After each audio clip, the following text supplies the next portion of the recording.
Why did you start tweeting in the first place? I noticed that many people think that Israel is under fire, and we started the war on Israel. So I started trying to tell the world that Israel is the occupation, so it started the war, and it kills civilians, and somebody should do something. You know, innocent people should not die for any reason. And Israel claims that it wants to kill only people who relate to Hamas, but I see that this is a war against all civilians, not people who relate to Hamas. So I try to show the world what exactly happens in Gaza to spread the awareness. And what's it like for you? You're living next to the Shifa hospital, your windows have been smashed because of strikes on the hospital itself. Are you frightened? Actually, this is my third war to witness, so this is not my first time to hear sounds like that. But this is my first war to feel unsafe, because in the previous 2 wars I was sure that I won't be bombed because I'm an innocent civilian. But in this war, you know, they bomb randomly civilians' houses, so I feel that I can be bombed at any moment. And how do you deal with that? I mean, you're 16 years old. How do you get your head round feeling that you might be a target? Actually, I see that souls are under God's behavior, so I can do nothing but praying. And I also check my Twitter, and I see what people write to me who encourage me and support me, so they really make me stronger and braver because they appreciate everything I do. So I try to do my best to make them happy and show them what happens in Gaza. And clearly I'm interviewing you now. Other media organizations have come to see you. Did you have any idea when you started tweeting just how the world would react to what you were saying? Many people thought that Israel is under fire, and after I told them what exactly happens in Gaza, they told me that we did not know that all of this happens in Gaza, and they were astonished, and they liked me because I read the truth. And you know, I don't relate to Hamas or Fatah or anything, so I write because I want to share the awareness. So they encouraged me, and I finally could spread my message to the world. And how many followers did you have when you started tweeting? And how many followers have you got now throughout this conflict? In the beginning of this war, I had 800 followers, and now I have more than 124,000. That must be amazing to think that you sitting here in the dark, tweeting on your phone, can contact so many people. I actually... the power is cut off most of the time, so but we have a generator, and my dad turns it on sometimes. So I tweet, but not too much, you know, because the internet doesn't exist all the time. So I try to tweet everything, and many people write to me and support me, so I can't answer all of them. So every few days I thank them for supporting me, because I don't want them to think that I just want to be famous. I really want them to know that I appreciate that they support me and do everything for me. And presumably, when the power's off, there's no internet and you can't tweet, your followers must think, I wonder if she's okay.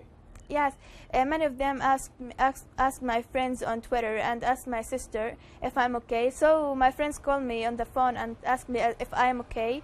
Then they write to them that she's okay, but some of them don't believe them. So they keep waiting until I get online and ask me if I'm okay. And do you tweet about just the war, or do you tweet about shopping and clothes and what's happening at home as well? I write everything. For example, today I tweeted that I'm going to meet my friend, and sometimes I show the world some pictures that I took, because I love photographing. So I show them some photos and show them some people in the ordinary life. So they are at the sea or shopping or anything. Now clearly you are tweeting as a teenage Palestinian. Is anybody following you, or do you follow anybody from the other side, perhaps an Israeli young person who's tweeting about what's happening on their side? Some Israeli people tell me that this is our land and you started this war. So I start the discussions with them and go back in the history and tell them that this is our land. some of them stop answering me, or sometimes they start telling me bad words. So I don't answer them. I just retweet their bad words, and people who support me start answering them. Do you think it's important that Twitter, social media, allows you, as an ordinary 16-year-old girl in the middle of all this, not a fighter, not a politician, to get your message out? Actually, I see that this is the only way I can help Gaza, and I mean that I don't have enough power to go and carry a weapon and kill Israelis soldiers, but I see that this is the only way I can help Gaza. So I try to send my message to the world and show them what exactly happens in Gaza, and to make them know the fact of Israel, and tell them that Israel is not the victim and we are the victims. Would you like to carry a weapon and kill Israeli soldiers? I can't. I don't have enough power to do this. But is it something that you would want to do? Because people might be surprised that somebody like you even wants or thinks about the possibility of taking up arms and killing people. I don't want to kill civilians. I just want, if I had enough power, I would kill people who kill us. But I don't love blood.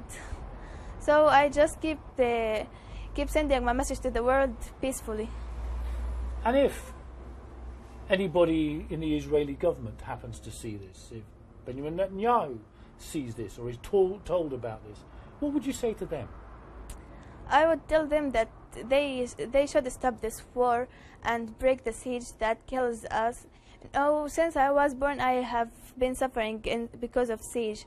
I can't travel, and I just go to many places, but I don't change them. I dream of traveling to Spain, for example, but I can't. The border and the siege kills me. I want them to break the siege and end this war peacefully, and they should not break the ceasefire as always.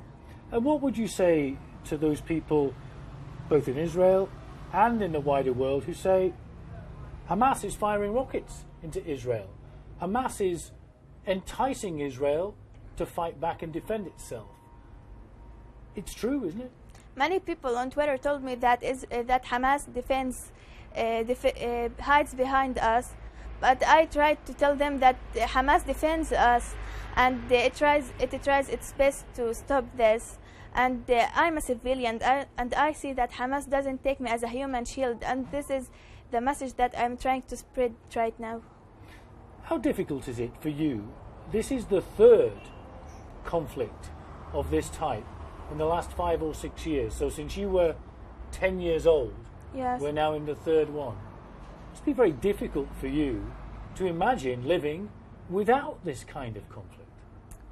I always feel unsafe because the war can start at any moment. I don't plan for my future because any war can start any time and kill me. So I just think of the present time. And I think if there was no Israel, I would visited my friends in the West Bank, in Jerusalem, in Hebron. But now I can do nothing. I dream of visiting the other places in Palestine, but I can't. If there was one tweet that you could send, what would it say? Just one tweet that you could send. You could dream anything up to write in this tweet. What would you send? I would say that I want Israel to win, or I want this siege to be broken. Just that. I want to spread the peace all around the world.